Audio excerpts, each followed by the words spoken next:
So this webinar is a part of a series of webinars around smart cities and around activities around smart cities. And today, the speakers will be Blandine Chantepie-Kari, Gizele Stolz, Robert Mazer, Sebastien Torre, Natalia Olson-Urtejo, and myself, Babis Ipektsidis. So the agenda for today's webinar is the following. We will have a short welcome where we are going to have the introduction and announcement of the ENRICH Ecosystem Series winners on smart cities. We will have the presentation of the ENRICH Smart City Study by INTRASOFT and EAEC. Then we'll dive into the Virginia ecosystem by Smart City Works and George Mason University. And finally, we will have a Q&A and conclusion, and we aim to finish around 6 o'clock. I would like here to pass the floor to Mr. Sebastien Torre, who is the President and CEO of EAEC and part of the ENRICH Network, so that he starts with the introduction and announcement of the ENRICH Ecosystem Series winners. Sebastien, you have the floor.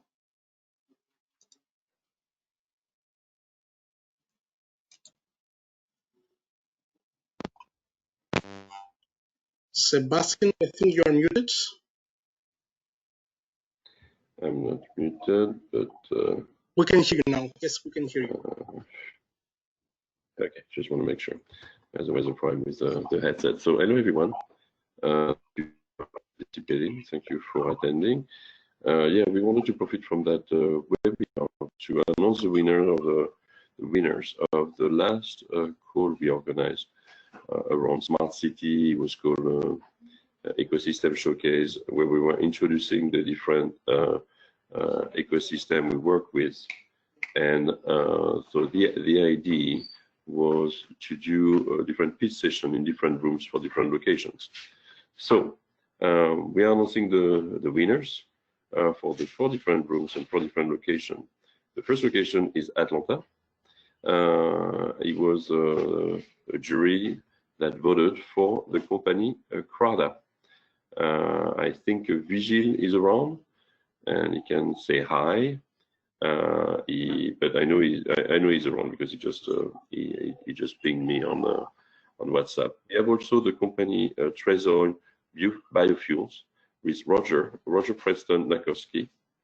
So if he's also around, can always say hi. We have, and that was for the New York ecosystem, the jury of the New York ecosystem that voted for him. We had in the Austin ecosystem, I think I was participating there.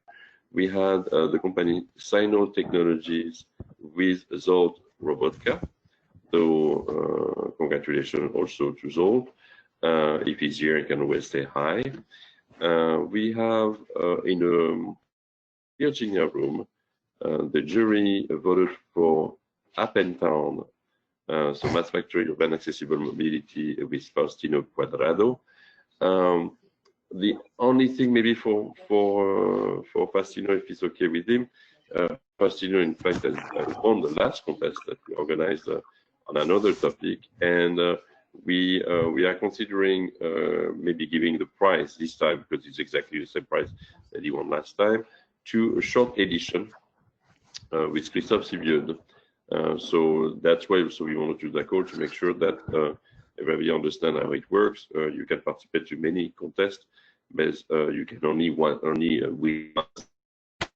I will explain now the different prices, because we talked about the cash prize, which is only 500 euros. Also to thank you for your time and for participating.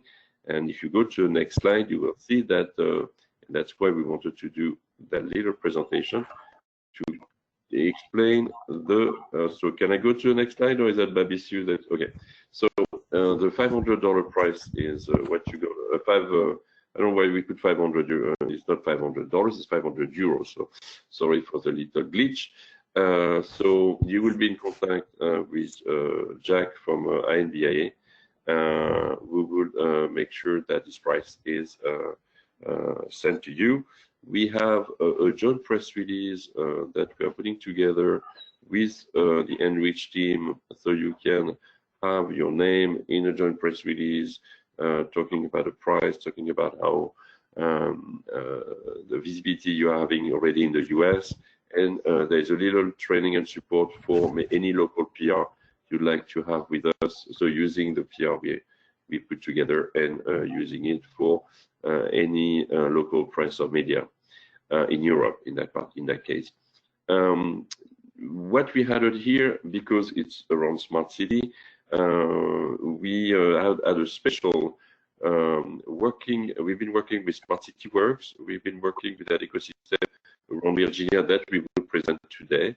And we had the opportunity to talk to Robert Mazer that will be presenting, and have you get the opportunity to apply to his latest program, which is a virtual program that he will again explain during the call, and the possibility of going directly for an interview. First, you have to apply, obviously, but you will have a chance to go directly to an interview where the decision is made for a go or no go. So that's 3 prices. So that's the good surprise is we added the joint PR, and we added the possibility of working directly with Smart City Works. So again, congratulations everyone.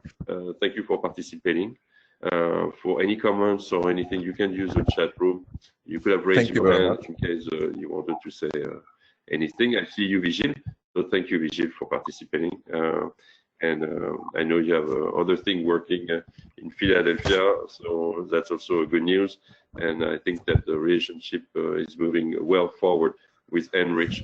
I'm going to let now give the floor back to Babis. Thank you for the time. Again, congratulations, everyone. Congratulations also from my side on the winners and also on the participants of the ecosystem tour.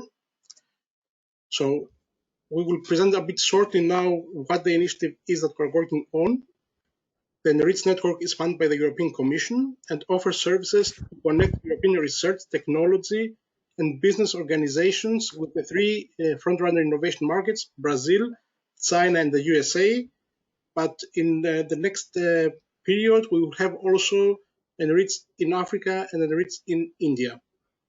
The vision is to have a self-sustaining network of centers connecting and supporting European research innovation actors in the US market, and thereby strengthening the position of Europe as a world leader in science, technology, and innovation.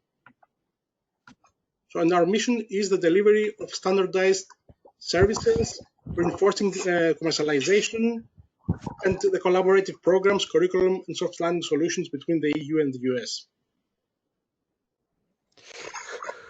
Here, we would like to present also the ENRICH University Centric Centers and Hubs. We have 3 centers: the East Coast Center in Boston, which is led by NBIA and the CIC, the West Coast Centers in San Francisco, which is led by EAEC, together with Series Foundry and UC Berkeley. And finally, we have the Washington, D.C. Center, which is led by Incubator, and we'll collaborate also with George Mason University. And in fact, Virginia will be the ecosystem that we will focus today. We also have a network of landing hubs. We have the Advanced Manufacturing, Photonics, and Smart City landing hub in the New York State, the Agricultural Technologies in St. Louis, Biotech in Philadelphia and Temple University, Food and Beverage in Minneapolis and Paul, Manufacturing and Logistics in Atlanta and collaboration with Georgia Tech and the University of Georgia, and also have Smart City and Tech for Good in Dallas and Austin, Texas.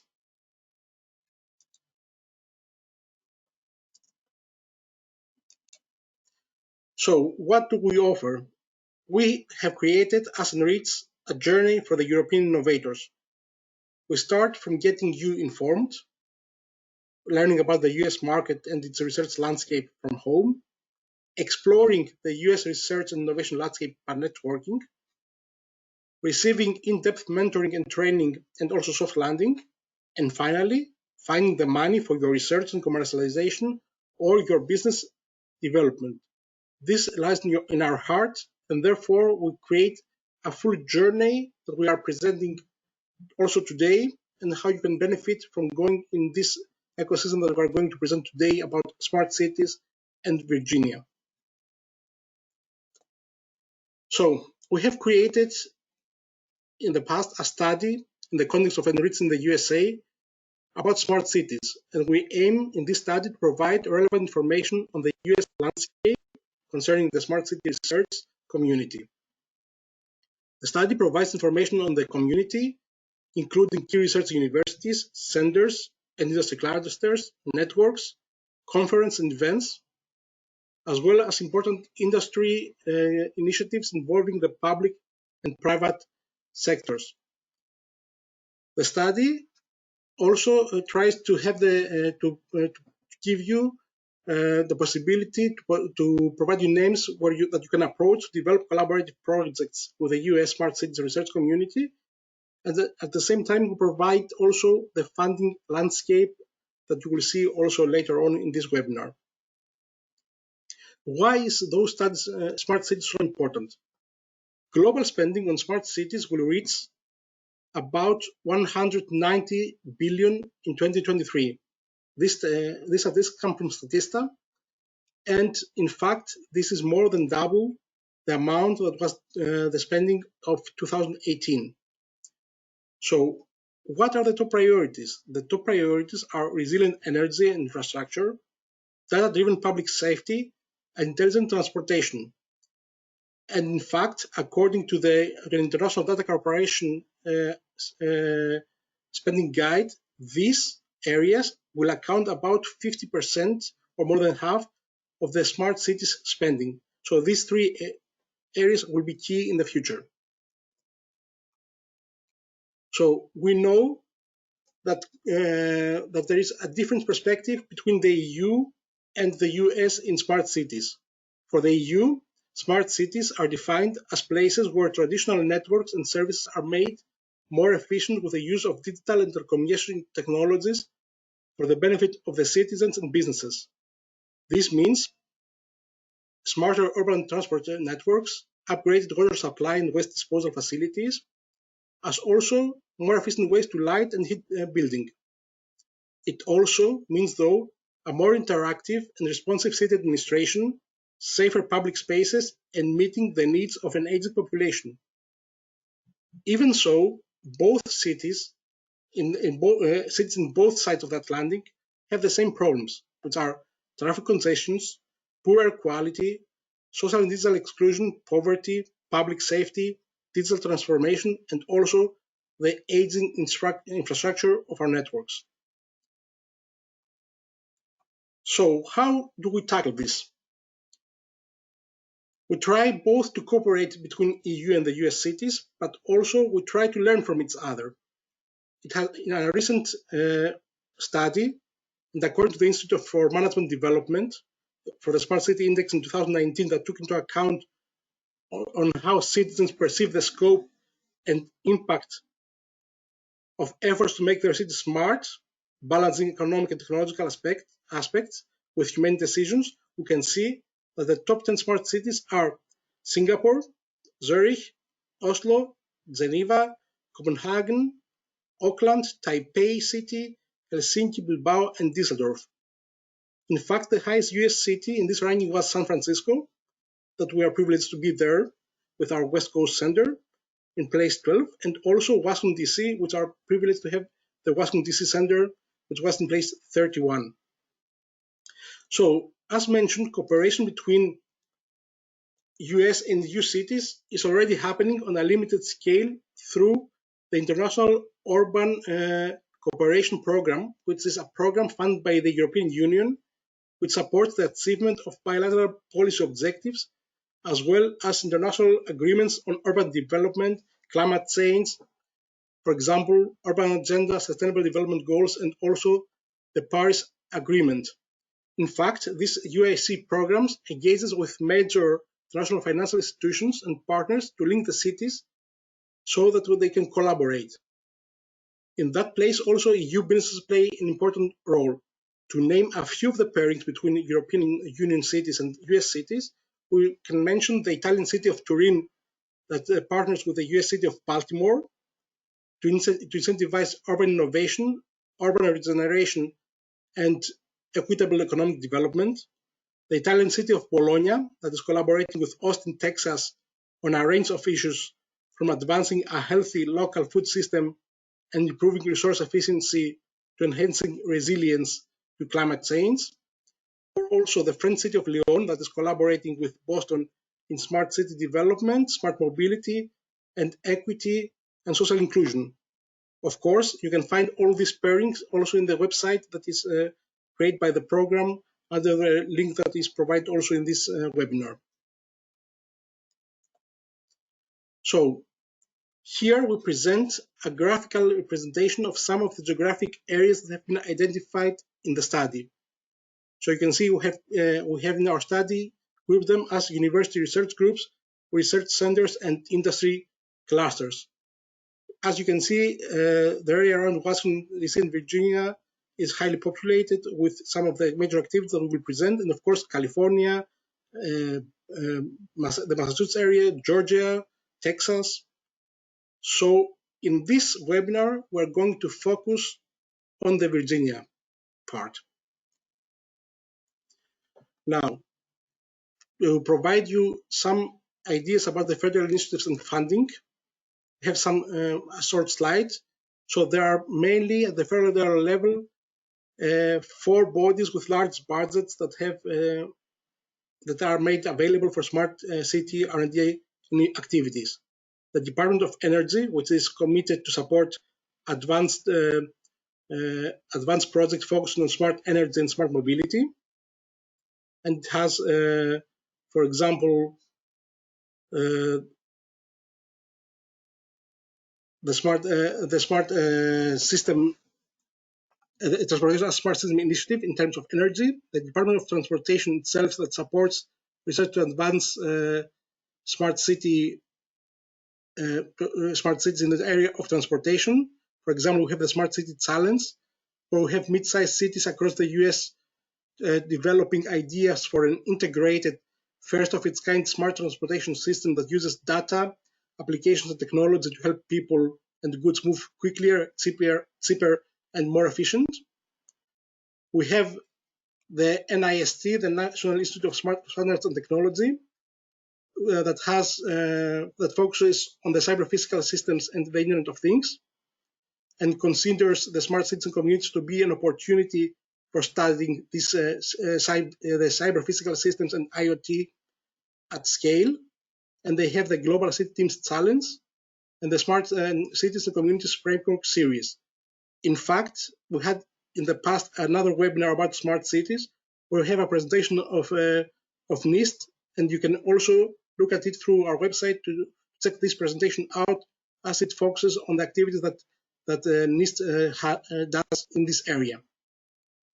Finally, we have also the NSF that funds initiatives that aim to advance research that contributes to the scientific community's better understanding of smart cities, such as the Smart and Connect communities, as well as the Civic Innovation Challenge. Practically, collaboration between US researchers and EU researchers can be funded in almost all proposals of NSF or supplements to existing NSF awards.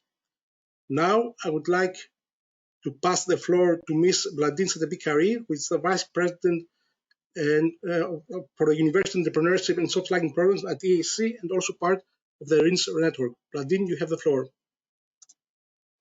Thank you, Babis.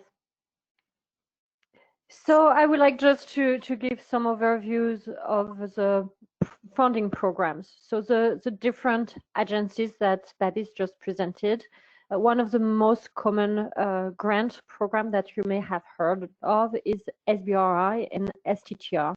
So SBRI is for Small Business Innovation Research. It's focused small business. For the US, it's less than 500 employees. And the STTR is really for tech transfer, when a small business works with a university. The target is really R&D with big impact and some risks, which is similar that some of the programs by the European Commission that I'm going to present later. So to apply, you need the research needs to be going on only in the US. The small business applying needs to be 50% owned by permanent residents, green card holder, or US citizens. So maybe for some Europeans, it's an opportunity to partner with an American small business. And as I mentioned, less than 5 employees. The deadlines, the topics, the processes, and the dollar amount varies by agencies. Topics, it's only for contracting agencies. So DoD, Department of Defense, Department of Transportation are proposing specific topics. You can look online, and basically it's a contract with them. The others, Department of Energy, NIST, NSF, you can apply and present your own projects. So phase 1 is less than 250K. It could be up to 12 months. And phase 2 is the prototype development phase. It's up to 1.5 million for 24-month projects. I just listed also the deadlines. So Department of Energy, it's closed for this year, but your letter of intent needs to be published on January 4th if you want to apply. And this is closed for this year, and they haven't announced next round. NSF, the deadline is December 3rd, but you can submit your pitch right now. And if it's selected, you can apply. Next slide.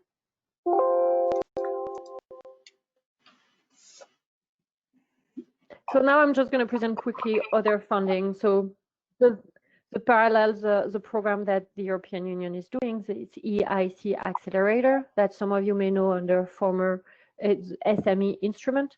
The deadline is soon, October 7th. So this year, the grant is up to 2.5 million. And the same thing is to help commercialize the technology that is has already passed the prototype phase. It's ready to scale, so it's TRL 6 to 8. And there is another mechanism that is mixed with equity and grants that is up to 15 million. NGI Explorer is going to reopen early 2021. We had 3 ENRICH companies who were selected for this round, and it's in partnership with universities. So if you're looking for partners to prepare for next year, don't hesitate. Erasmus for Young Entrepreneurs is for entrepreneurs who has less than 2 years in business.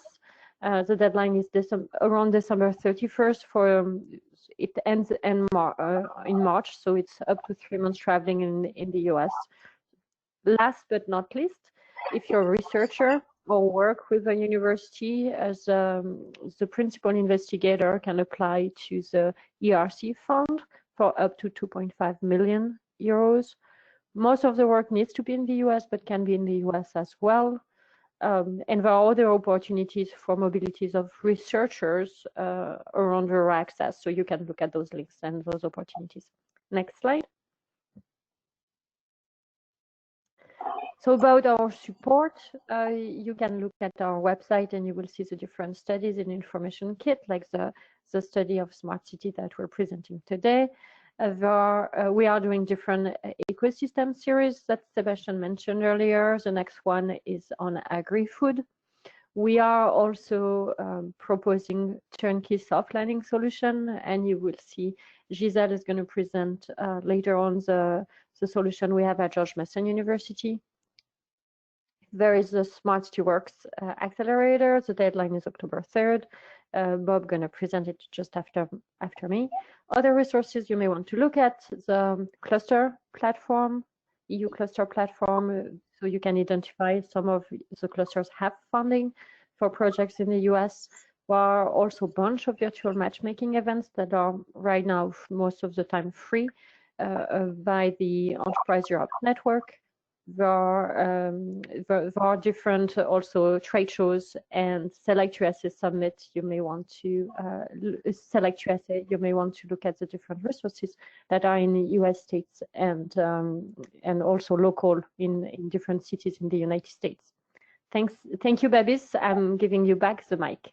Thank you very much, Blandine. So now focusing on the industry clusters have been a catalyst for the economic growth in the US for over a century. And for smart cities, we are going to present a network which is in fact providing the tech transfer for the public sector. MetroLab Network is a collaborative of more than 30 cities with 3 countries, UK, US, and Canada. and more than 30 universities that focus on civic innovation. The network cities and the universities are partnering on the R&D and deploying projects to address challenges that are facing urban areas, including, among others, Atlanta with the Georgia Institute of Technology, Austin with the University of Texas, Boston with both Boston University and Northeastern University, Denver with the University of Colorado, Chicago, and of course, Virginia with Virginia Tech. And in fact, if you have been part of the European ENRICH Euro tour, you might have met Janine Hiller, who is a professor of business law, and also George Mason University, where we're happy to have Gizele Stolz from the Business Accelerator Network. She's a director that will present later in this webinar. Here it should mention that Microsoft and Intl are also partners in this program.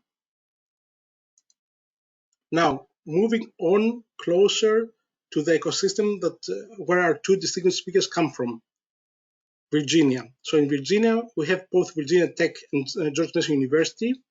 Virginia Tech participates in various programs with a multidisciplinary team, for example, led by Walid Saad, which has been awarded a $0.1 million grant from the NSA to develop a framework that ties together networks techniques from a variety of topics, ranging from network science to machine learning to psychology and power systems, to develop systems that can give smart city systems the resilience to recover from failures due to natural disasters or malicious attacks. It is also important to remember that for smart city, research centers are crucial as they translate scientific knowledge into new discoveries that can lead, of course, to technology innovation, development, deployment, but also products. Therefore, we need to have the collaboration between the contribution of researchers and industry so that we can have a mixture of both research and energy so that we can tackle disciplines like ICT, transportation, energy, and smart cities. What is important for Virginia Tech is also that there is a major for the smart and sustainable cities. In fact, this is one of the first of its kind in the US, and in this major, students learn the dynamics of urban change across time, space, and place. Of course, focuses on the understanding of the sustainable urban development and on how smart technology and analytics can be combined to create solutions for the cities of the future. So it brings together data, but also the urban development aspect, so we can see how we can influence the cities of the future. Now moving on to George Mason University. George Mason University, through the Center for Advancement of Human-Machine Partnerships, brings together smart cities expertise like explainable AI, active machine learning, data mining, big data, and also other areas of expertise that are used in smart cities. At the same time, George Mason University. Is there a problem with the sound? Somebody must have his micro on. Can you check? Yeah, I think it's now solved. Okay. Done. Okay. At the same time, thank you, Sebastien. At the same time, George Mason has the Institute for Sustainable Earth, where they have research and scholarships to support a just, prosperous, and sustainable network. And recently, they have started collaboration with the Department of Homeland Security City Labs, which brings together innovators in the smart building IoT space with research and emergency management communities to address issues of the emergency responders and law enforcement. In fact, this is a good place now to introduce our next speaker,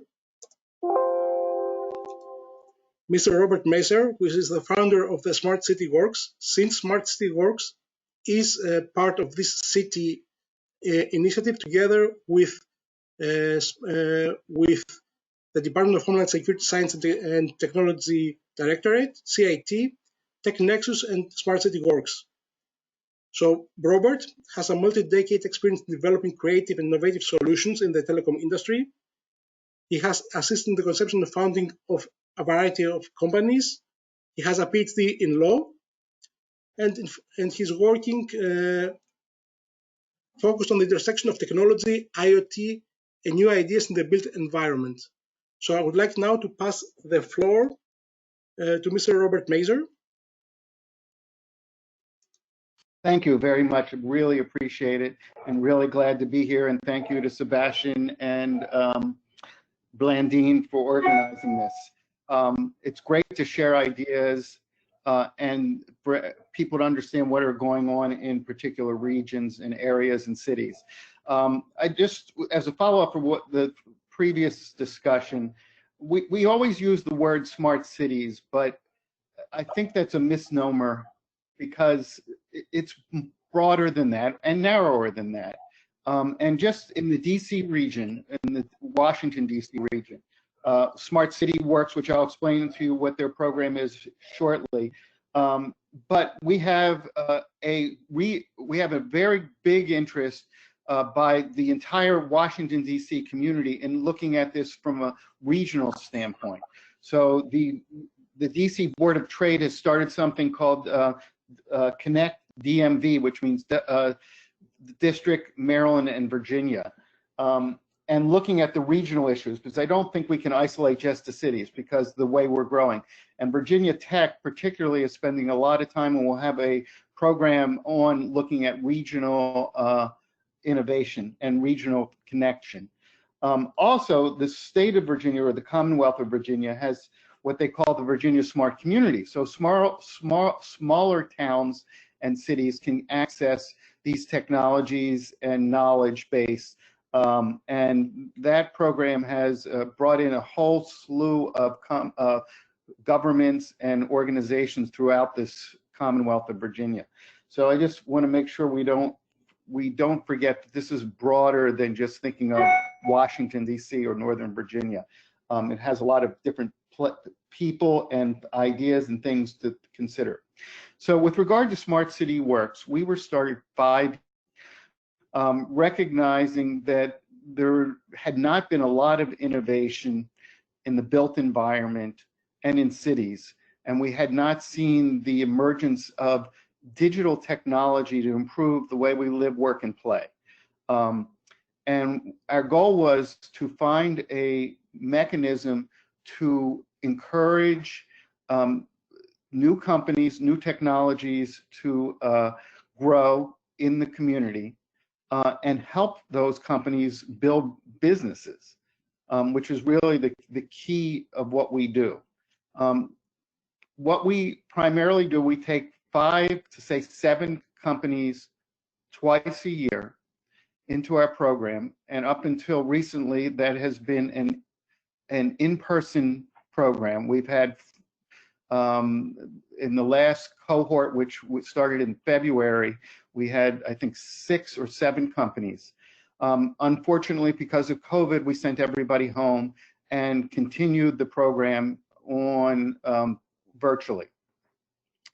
In the fall, starting in October, we will have a completely virtual program, so we can continue with what we're doing. I'll show you a little video right now. We can start, and then I can, after this, we'll come back to you.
On my end, the video is not moving. No, it's not. I think our best plans don't always work. And something changed. Uh, 70% business reaction. Yeah. I think there is something with the bandwidth that does not allow to show the video. Sorry about this. I don't know if you have been able to see the video. That's okay. We will share it. That's okay. We will share it. We'll put a link and we will share it. Okay, sorry about this. Okay, that's fine. No worries. We're living in challenging times, so that could be the least of our problems. So we've had, here's a list of some of our companies that have come through our program. And you can see there's a variety of companies, also a variety of technologies, and come from a variety of places. So we've got companies, many from number from Europe. In our most recent cohort, we had a company, Curve Energy, which is from Slovakia in our program. We've had companies from Brazil. We've had companies from Australia, and other locations. To give you an example, I could say Curve Energy because that's it's recent. They are a company that looks at energy usage and is able, through an AI algorithm, predict whether the price of energy is going to rise, fall, or should stay the same. And through that information, they are able to basically just tell a customer whether to buy, sell, or store energy. They have done several projects, pilots in Slovakia, and will do some here in the United States. What we focus with these companies is to really hone down into customer discovery, understand what their customer needs, and how that can help the city, the community, or whatever. And so we've had Curve Energy, you'll see down on the right, you'll see GoSpace, which is another Slovakian company that has parking technology. We have an Sviker, which is an AR technology. Mojo Wallet is a payment technology for transportation. So you can see that's sort of a couple others. DataQuip, another one. They have an algorithm that pulls data out of buildings and determines how the buildings could operate more energy efficient. Our program has two elements to it. One, we have some classes where we bring experts in particular areas, whether it's general, like how to build a business model, how to build how to do a pitch deck, or specific to a specific industry. So you see Bini there in the middle. That company is from Honduras, and they have built a SaaS model to measure the supply chain of concrete. So what we worked with them is to really dig down and understand what is happening in that marketplace. Why do you even need that?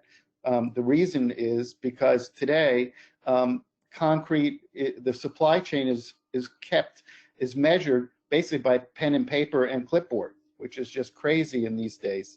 So that's sort of an race. The second part of our program is what we call our one-on-one, where we really dig in several times a week with the CEO, and we try to understand their business and find out where there are gaps, where there's problems, or they need to do more homework, or they need to look at more customer discovery.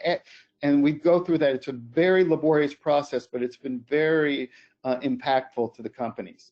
They stay for 3 months, and then hopefully they graduate, and then we work with them afterward to build their business and introduce them to customers and help them raise money. So go to the next slide, please.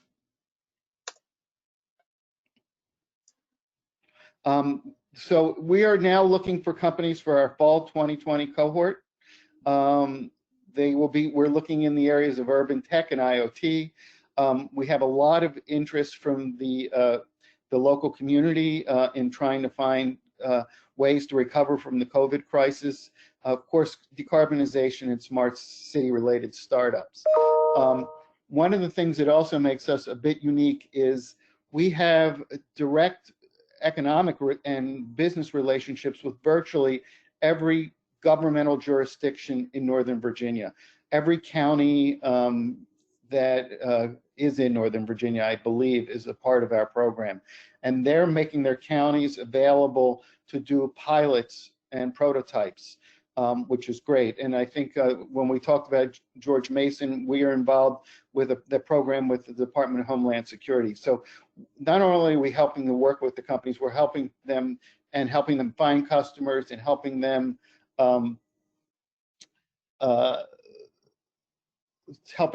to push their raise money.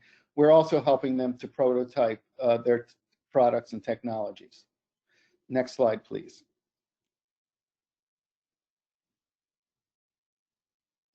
So what we're looking for is sometime in early September, we're going to do a cutoff. We have a rolling admission process. If you're interested, please go to the website here, which is F6S, Smart City Works, and apply, and we'll get back to you quickly and discuss whether our program is right for you or not. Next slide, please. And again, as you can see, we are in this area and really have lots of commercial companies as well, obviously governments, that are very interested in this space, whether it's Google or Microsoft. Amazon, as most of you know, has agreed to put its headquarters here in the Northern Virginia area.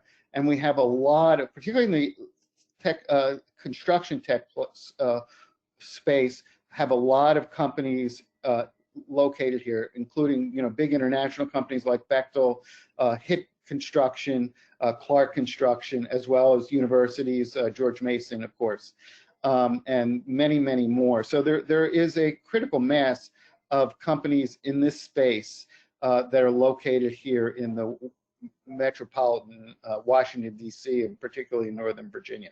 Next slide, please. This is a slide I worked with last week in a presentation I did for Israeli construction tech. And I just wanted to point out when you look at just one space, construction tech, which is a really important space for governments as well as for private industry, historically there has not been a lot of innovation in that space. And that's for lots of reasons. Primarily because it's fragmented, low ROIs, there's huge regulatory issues, obviously government procurement, and because it's fragmented, it's hard to scale. But as you can see from this slide, it's beginning to change, and we're hoping to be at the lead of that change. Next slide, please. And then again, looking at construction tech, we want to know what the product's going to do. Is it going to be I love this, a painkiller or a vitamin? Is there a return on investment? And how do you go to market? Again, all these are really difficult issues for smart cities and construction tech. How do you do all that? It's so diffuse, and it's so fragmented. It's really hard to scale. So I think you got to really think. I talked to a gentleman on last Thursday we're going to do a presentation this week, and he's got a company that looks at paper ticketing of dump trucks, essentially. And I said to him, you could build the most beautiful code ever, but you got to figure out how you're going to penetrate, how you're going to scale. And that's really where you're going to see differences between companies and their success. Next slide, please. And now I'll turn this over to Gizele. Thank you very much. This was great.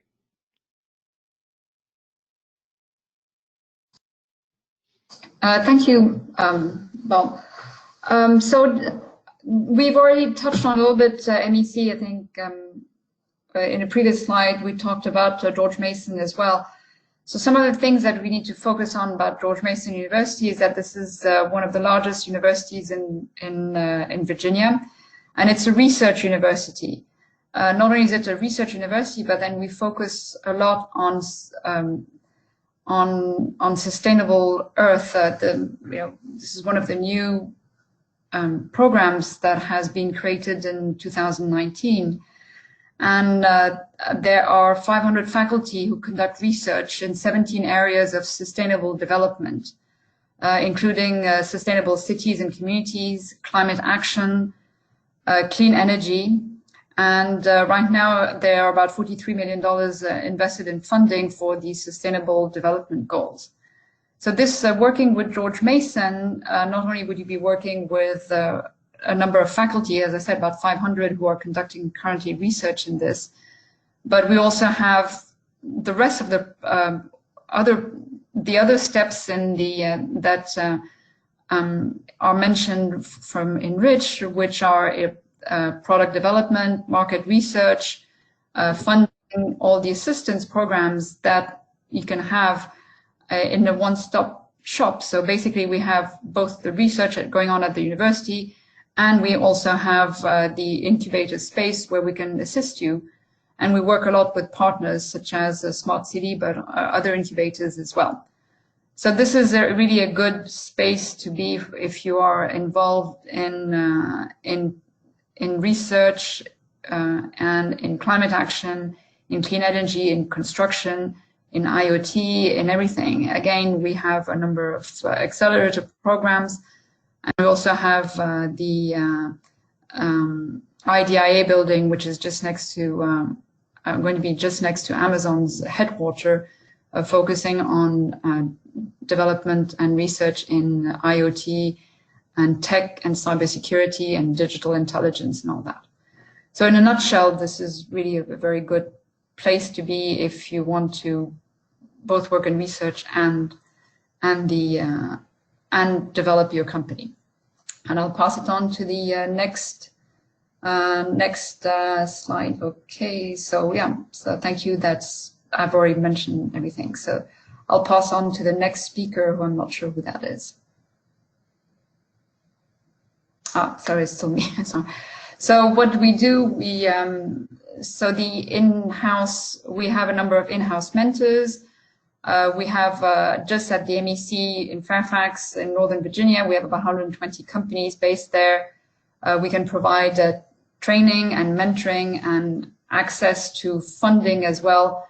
And we're there basically to help companies develop everything from knowing how to attack the US market to helping you find partners, to helping you find clients, and also do all the door opening that as a European company you might need when you're entering the US market. So the next slide, please. So we also have a number of in-house mentors that can help you with everything from legal aspects to tax and accounting, to strategy, to finance, to branding and marketing, to banking. So again, these are very knowledgeable people who can just help you for free, providing you really practical information on how to attack the US market. Next slide, please. Can I have the next slide? Okay, thank you. So we just, again, this is a one-stop shop for everything from having office space to mentoring, training, oversight, advice on every single subject that you would need to just enter the US market. Next slide.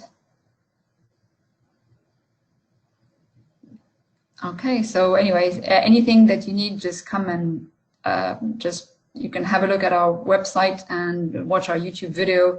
You'll get an idea of how you can do it, but we can help you. Thank you. Thank you very much, Gizele. So we can now move on to the Q&A session. Please post your questions in the chat. I have already a question that was posed to me that I would like to share with the panel. So our participant, Mr. Steinacher, says that it's a very interesting discussion, and if we have also insights in current developments in the US when it comes to smart city projects. A lot of them might be cancelled or postponed due to the pandemic. Are there projects in the smart city area that come into focus, especially in times of the corona crisis? So the floor is open. Sebastien, Bob. This is Bob.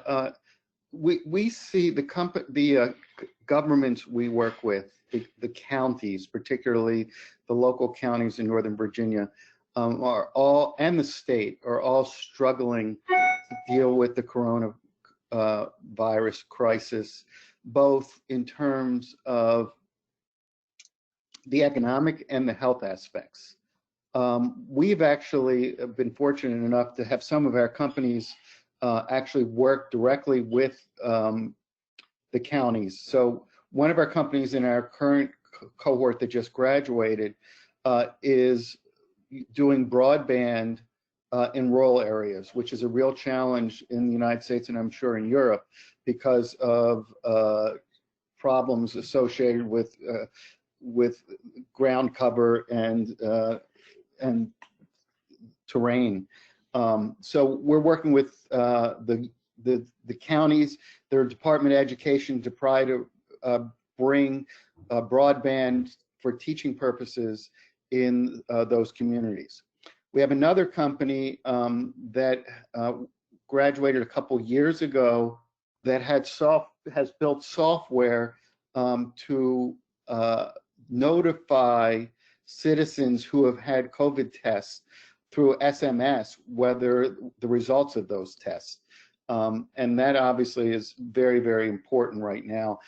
They have a contract now that we help them with in the state of Maryland as well as in the state of Delaware.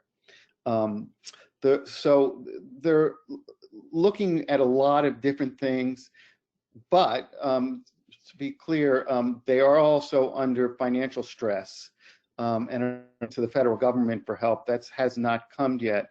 So we really don't know how this is all going to play out, although I do believe in the time of crisis, we see some of our best innovation. Thank you. Thank you very much. Bob, is anybody else from the panel that would like to answer the question? So this is Sebastien. We've seen locally a lot of initiatives, so at the county and city level. Again, so I confirm what Robert said. Initiative to help, the population, but also to help local companies and the ones that are ready to shift and support and come with new ideas on how things can be solved. So on the health side, but also infrastructure side. And so we see that, but it's very local. I'm sure at the federal level, there are some initiatives that could be checked. So it's kind of the same situation we have in Europe. They're really trying hard to solve, to help the population and to help the local companies, especially the SMEs, and because everybody has been really hurt, especially as COVID is, as you saw in the US,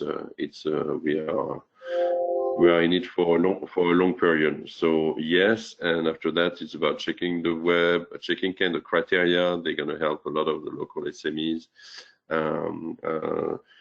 Something that we insist on is a local SME is a company that registered in the US, and after that, there is other criteria of who owns what.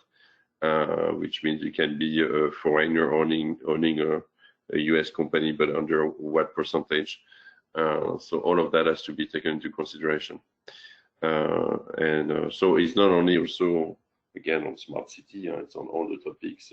All the industries have been impacted, and all those projects are popping up at the city, county level first, and you can always check at the state and federal level. Blandine, if you want to add anything, I know you've been working also in Philadelphia, and you've been close to the city on some projects, and we see also some non-profit activities. What I've noticed is cities, especially the city of Philadelphia, more open to innovative solutions to kind of support that transition, support monitoring. So there are opportunities, but it's also by talking to universities or directly to cities that you may find that not everything is online. So we have also a follow-up question. How is your cooperation work affected by the current travel and visa restrictions?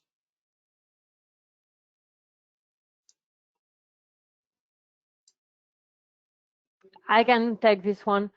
In a way, we've seen some European startup and SMEs signing contracts and partnership with American companies or universities faster, or even writing grants together. But the connections were prior to COVID. So there are deeper projects who appeared. Yeah, so it has been positive. We've all been very busy. I think it has been positive. I do think it's harder for a company from Europe who has no connection in the US to start without being able to meet people first. But there are a bunch of networking events that allow those first connections. But maybe Bob or Sebastien or Gizele wants to add things.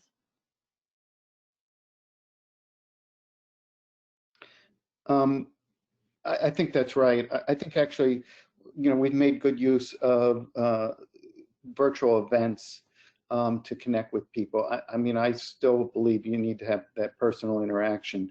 But let's, if anyone wants to call me or talk to me, send me an email, we'll set up a time. I think that's the best way we can do it. It's really the only way we do it. So we just have to work within the constraints that we have. Yeah, I confirm that funny enough, with the situation, everybody has been more available online. So a lot of things that happen online. After that, you still need the final interaction. So it's going to be the limit of the exercise, especially for big deals.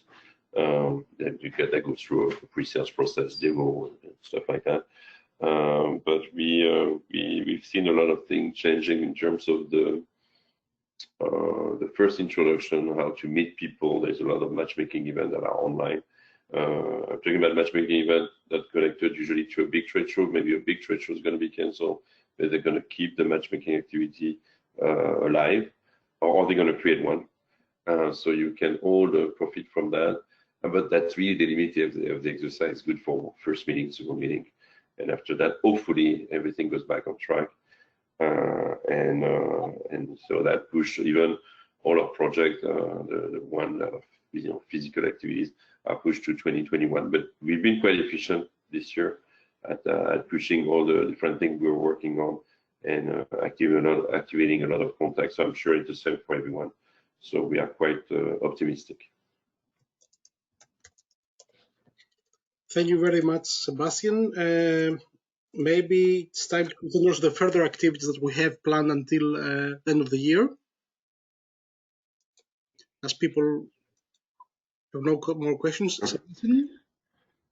Sure. So we have, these are just a few of them, but the one that the more the closest. So we have a lot of activities for research. So for researchers interested in entrepreneurship, especially in the US, or as it relates to the US, or the fact that we had a lot of support in the US to explain to researchers, what it means to be entrepreneurs. So we have that EdTech and distance learning virtual concept program that's working, that we are doing now about every 2-3 months, and we will probably do it again in 2021. So that's the last one for this year. So second, no, again, sorry, I'm missing up with the ASDP, the one I was explaining, and the tech and distance learning is the one we're working on with the US Department of Commerce. Sorry, I mixed up with the word.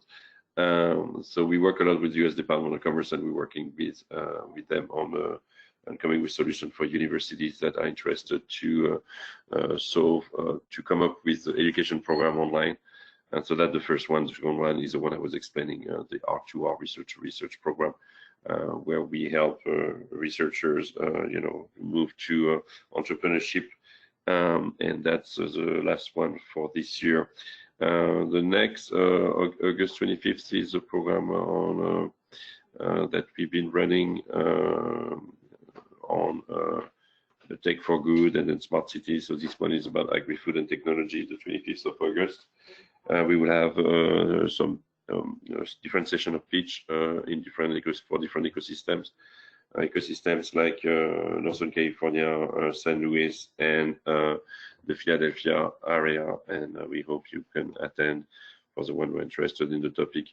We're doing a virtual matchmaking event. We do many, but there's one that we're going to participate in, among others, called Games Match. So that's in the gaming space, but it's also AR and VR, and there's more and more application of this type of gaming inside into business, so that the market is still very much thriving. So that's in Berlin, and we will invite European companies to meet our US companies in those type of activities. Then you have the September 9th event with NIH. It's a collaboration we've been pursuing every year, and so that's September 9th, and we will tell you more on our website. And something important, because of COVID, there's been a lot of activities again online. One has been doing very well is the one that was created by the out of Belgium through the Entrepreneurship Network. It's they created an event, but it's still ongoing until the end of the year to maximize the interaction. So we are promoting it and making sure that US companies participate so they can meet European companies. You have about 1,000 companies participating in e-health, everything around medical, but also other applications that could be interesting for that industry, but also for the population. So that's another one. So these are just a few activities. The one that we are really working on now, or in the next months, but really it's among many others. And so the list is not exhaustive. Thank you very much, Sebastien. Thank you, Babis. Thank you very much, Sebastien. Please do not forget, if you are interested in the full cohort of Smart City Works, to reach out to Mr. Robert Mazer. His email is also in the chat, so please take a note of it and you can apply. Then, in case there are no other questions, we could, in fact, close the session. Of course, you can visit us and talk to us through our social media links. So Twitter, Facebook, LinkedIn group, or LinkedIn profile page, our YouTube channel where we'll upload also the video of this webinar. And of course, you can contact either Blandine, Sebastien, or myself. Or of course, you can also use the generic email that you see here on this webinar, usa@enrichcenters.eu, or visit our website, www.usa.enrichcenters.eu. Thank you very much for your participation. I hope that it was an interesting discussion, interesting exchange of ideas. And have a nice day or a nice evening, depending on the continent you are. Thank you very much. Thank you, Babis. Thank you, everyone. Thank you, Babis. Thank you all. Thank you all. Thank you, the speakers. Thank you. Thank you. The attendees. And please stay in touch and stay safe. Stay safe.